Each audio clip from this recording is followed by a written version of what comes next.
Hello and welcome back to Water Cooler Talk, your drops of conversation that help us think different, but more importantly, do different. And today I'm really excited about our conversation and our guest because it's about a topic that is rising for many of us: confidence. This is a topic that I know has been relegated in past years to just a woman problem sometimes. But let's face it, confidence is something that we all need more of. Our children need it, our leaders need it, we as individual contributors need it.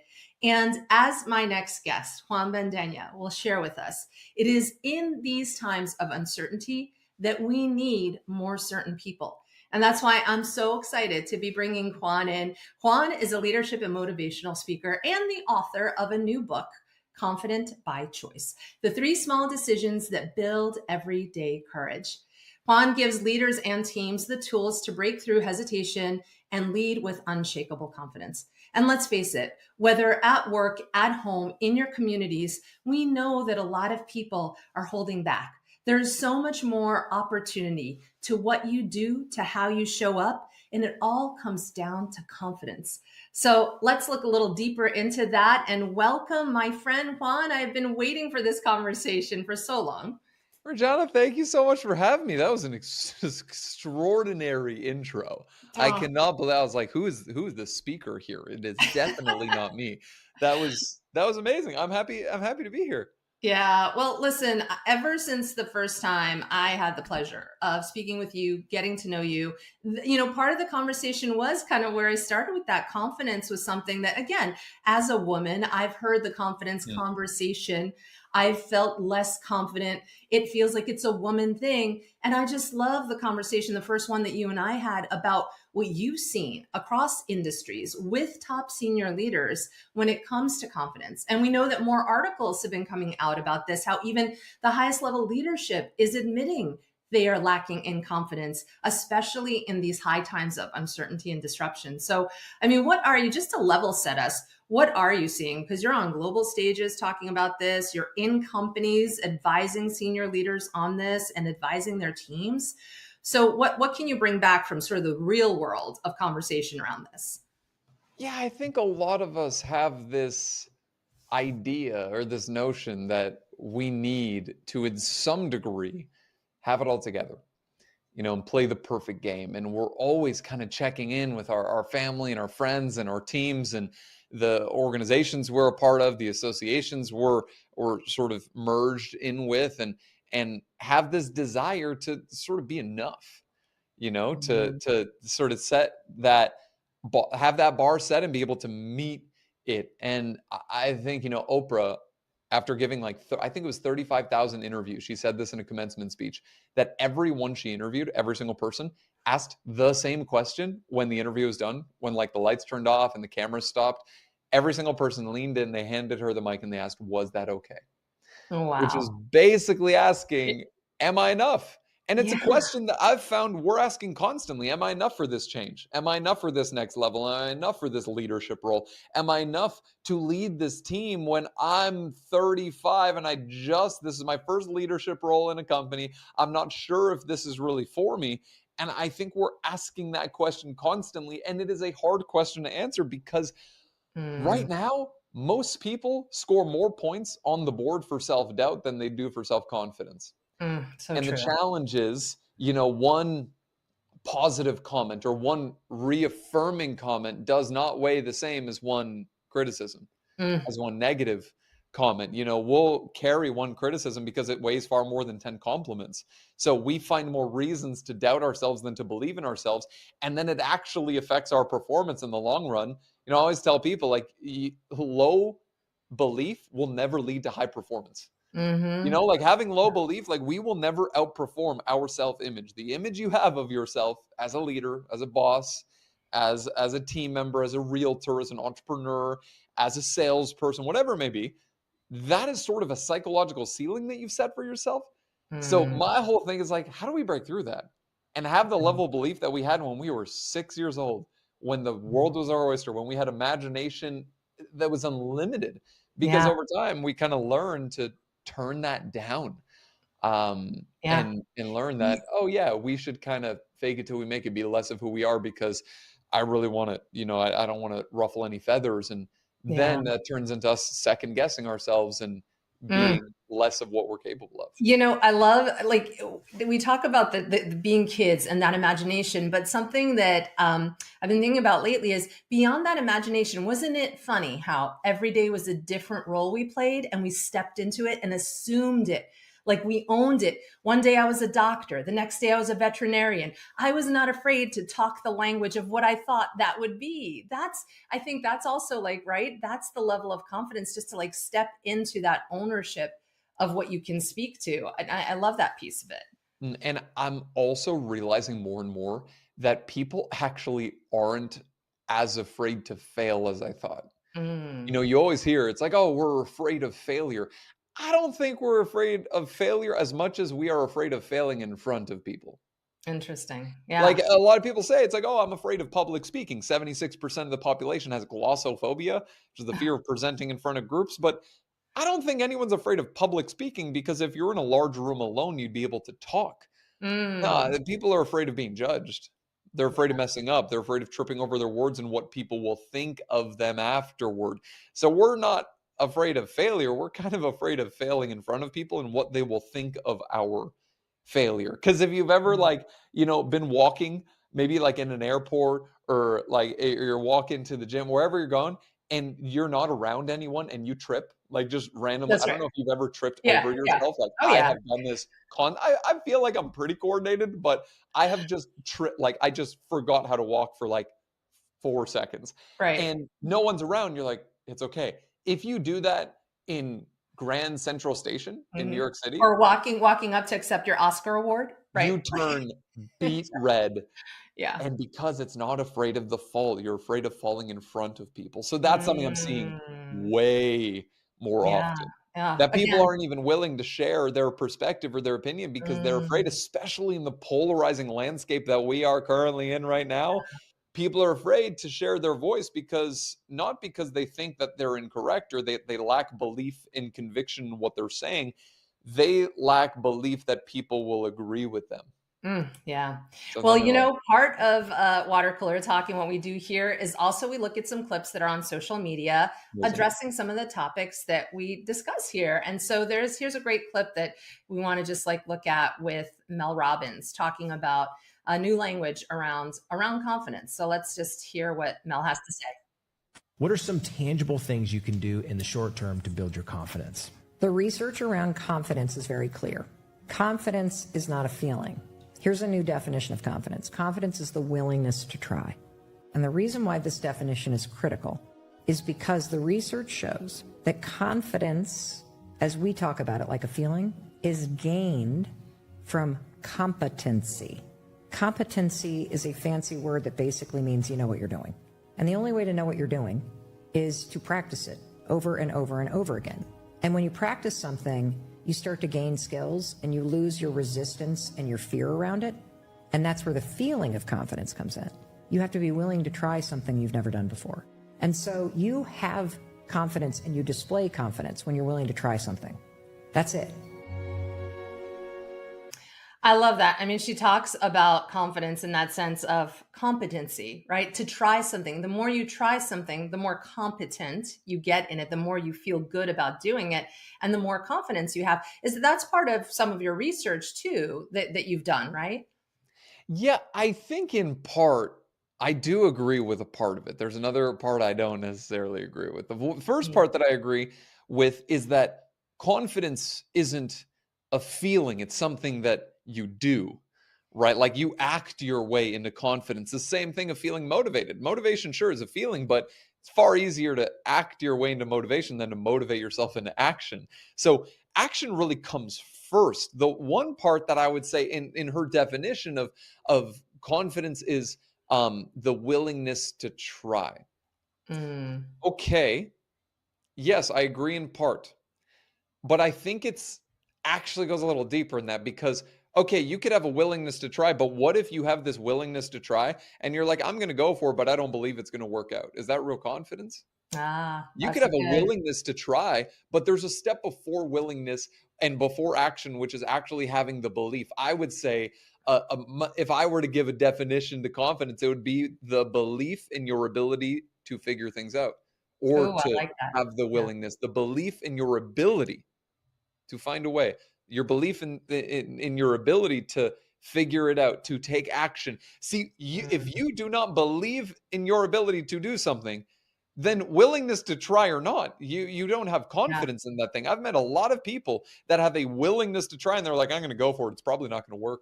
Right. And then there you go. Right. And then it doesn't pan out. But I do agree with when Mel talked about this idea of competency, that the more competence Mm, you build, the more confident you'll feel, for sure. And that's rooted in the research, the confidence competent loop, dating back to 1970 when Albert Bandura literally coined self-esteem mm, and self-confidence. But the step before building the competence is having the belief that you're the right person to do that, because it is one thing to kind of stand outside of the arena and be like, yeah, I have the willingness to go and do that thing. It's probably not going to work, but I should go for it. Versus, I actually think I can pull this off. yeah. That's confidence. Confidence is an unwavering belief in your ability to figure things out.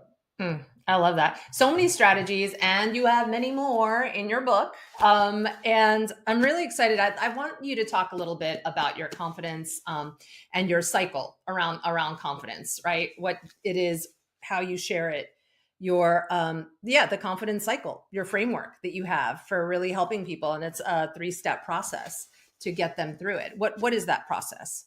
Yeah, the 30,000-foot view of it is it really starts with energy and it ends with action. Meaning many times we start with the action of like, I want to feel more confident. I just need to take action in this thing. And sure, but then there's two things that come up. What if I'm afraid? And what if I just don't have the energy for it? See, Mm, what holds people back is often they don't have the willingness to put and pour energy into something because they feel like they're going to fail. It's a lack of courage and it's a lack of energy. So the first step in the confidence cycle is really to generate energy and pour it into the area of life you'd like to build confidence in. The thing in your life that you want to grow needs energy invested into it. If you can't, it's like, not watering a plant, expecting it to grow, it won't. So energy is almost the fuel to our goals. Then once you have enough energy, it facilitates courage, which what is courage? Courage is your willingness to try. So Mel was actually, mm, she wasn't necessarily talking about confidence. It was actually talking about courage, which is your willingness to put yourself into the moment of fear. It's exposure. It's the mm, willingness. Courage is just a decision. That's the decision step to say, I'm going to go for it. I'm going to ask the girl or guy on a date. I'm going to ask for the promotion. I'm going to start this podcast. I'm going to go and build this nonprofit. That's the willingness to try. Then the third step, which is taking a micro action or a step, is saying, okay, now we're going to do it. We said we're going to have the courage to go on a run, even though we've never run before. Now I'm physically going to tie my shoes and get outside. I'm mm. going to take a step. Oftentimes people are paralyzed in the action step just because they didn't pour enough energy in or they didn't have enough courage. It just wasn't worth it. They were afraid they were going to get rejected. They maybe were going to fail. So it starts with energy of like, what area of your life would you like to build confidence in? Let's pour some Yeah. energy in.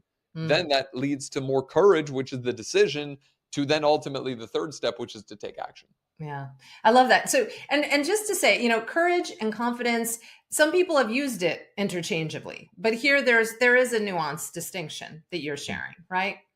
Yes, absolutely. Courage is what is courage? Courage is your willingness to put yourself into a moment where you feel like you are not 100% comfortable. It's doing something courageous. Courageous is essentially doing something that you're not really cool with. You're like, okay, this may not go well. That's practicing courage. I always say, like, courage is not, a feeling we unlock. It's something that we practice. Like Mm, you practice courage every single week by doing something that pushes yourself. yeah. That's stretches outside your comfort zone. Like I was in a gym. This was like a few months ago in a hotel, and there was a sign I will never forget. There was a sign on the wall that said, if you feel the slightest amount, I think I have a picture of it. If you feel the slightest amount of discomfort, immediately stop what you're doing and contact a health professional. Like Yeah, something like that. And I was like, that's the whole point of the gym. right. Like, You got what to are we stretch those doing muscles, here? push them, right? It was crazy. So courage is more Oh, so willingness to put yourself into that discomfort. Confidence is really the belief in your ability, the belief in who you are, which then can facilitate, if you see yourself as someone differently, that different person is probably going to take more courageous action. Yeah. Right. So they are connected, but they're definitely not synonymous. I love it. So I love the framework and the strategies. And we have another clip. This one is from Shetty, where he talks about 4 habits that'll help you towards confidence. So let's take a listen to his and we'll chat about that. There are 4 habits that will increase your confidence. Number 1, thankfulness. Thank and express gratitude to the people that have helped you. It will make you realize how loved you are. Number 2, choose inspiration over everything else. Choose to listen to a podcast, read a book, learn something instead of just mindlessly scrolling on social media. Number 3, meditation. Take some time out to check in with yourself. And number 4, move, exercise, sweat. So interesting. His are more around habits of how you feel, though, to get you feeling more confident in yourself and connecting, right? He talks about gratitude. He talks about inspiration, listening to a podcast, not just doom scrolling, meditation, and then movement. So it sounds like here, maybe some of that is around that energy. Would you say some of these 4 habits, it kind of feeds into how we feel, and the better we feel, the more confident we could feel about taking that next step? Yeah, I think gratitude or thankfulness is first really ties to what that creates is it gets you outside of yourself. What is self-doubt? It's internal. It's thinking of you. As soon as you get grateful about, typically when you say, what are you grateful for? It's not like I'm grateful for myself. It's grateful for other people. It's grateful for your family. It's grateful for your friends. It's grateful for the city you live in, like all those things. So it gets you outside of yourself. So I think that one is awesome. The choose inspiration. I think that's really choosing growth and getting better, which actually creates a level of confidence, because then you can look back and say, wow, I've actually done all this. I've become a better person, which gives you that sense of I'm improving, and confidence is often rooted in growth. The third, in terms of meditation, I would say, yeah, that helps in terms of like slowing you down and having more mindfulness and being more connected to yourself. I feel like that one just sort of ties to his like,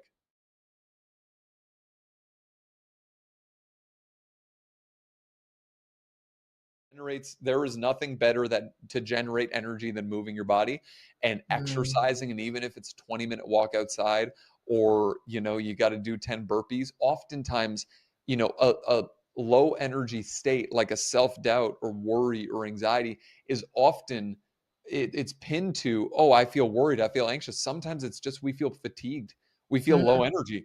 Sometimes we have to just get ourselves outside of that and get moving. So I'm a big fan of, like, whenever you're feeling like the world is crumbling, like a 15-minute walk, 20-minute walk, go on a bike ride, go for a run, do 10 squats, like something like that. Will make a world of a difference. Yeah, no, it's true. And for anyone that thinks it's counterintuitive that if you're feeling low energy, that you have to actually get yourself up off the couch and move, that it's true. Like once you get going and those endorphins kick in, and I mean, it's amazing. I do wish, and for myself even, I'm not doing it as much as I should, but every day I try to remind myself that is like the one key that we all have a lot of control over, right? 100%. So good. Listen, I want to keep us on time, but I have one final question. Confidence and working in a world that is multi-generational in our corporations now, what is it, 5 generations that we're blending. Everybody has a different idea about confidence. There's the buck up kind of thing, and then there's like different levels of it. What advice do you have for leaders who are dealing with multi-generational teams and how they could all start looking at confidence and building more confidence within each other and their teams and their organization as a whole?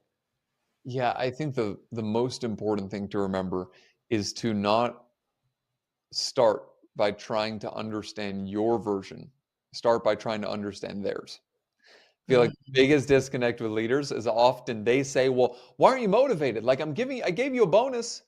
I'm giving you incentives to earn money. Like, why can't you just be like really rooted to working hard and being diligent and providing for your family? Don't you want a house? And it's hilarious because I've worked with a ton of younger generations, emerging leaders. And a lot of times the older leaders have no idea the desires, motivations, ambitions of the younger generation because their top value is freedom. The younger generation coming up, their top value is security. Sorry. The younger generation coming up, their top value is freedom. So when you have someone, their top value, because before it was American dream, buy a house, take care of your family, raise great kids, have a secure and safe job. Kids that are coming up into the workforce right now, their number one driver is freedom. I want to have autonomy over my time. I want to have work-life balance and integration. I want to be able to go to Bali in the summer. So then when you have those two people communicating, of course there's going to be some sort of disconnect there. So I think the most important thing a leader can do is, instead of saying, here's what I think we should be motivated by, get curious and ask the question of, well, what are you driven by? Yeah. What led you to be here? What led you to be a part of this organization? What excites you? What is something? Here's a question you can ask anyone on your team. What are you excited about in the next few weeks? What's exciting in your life? I think one of the biggest superpowers, shout out Diana Kander, is curiosity. We were literally just together in California like a week ago. Is curiosity, having not only the curiosity for yourself, but also for the person in front of you. Yeah. Ask, like, hey, I know it seems like you've been going through a hard time. Like, is everything all right with you? Is everything okay? What are your goals over the next 12 months, and how can I best align and be a partner with you as we pursue those together?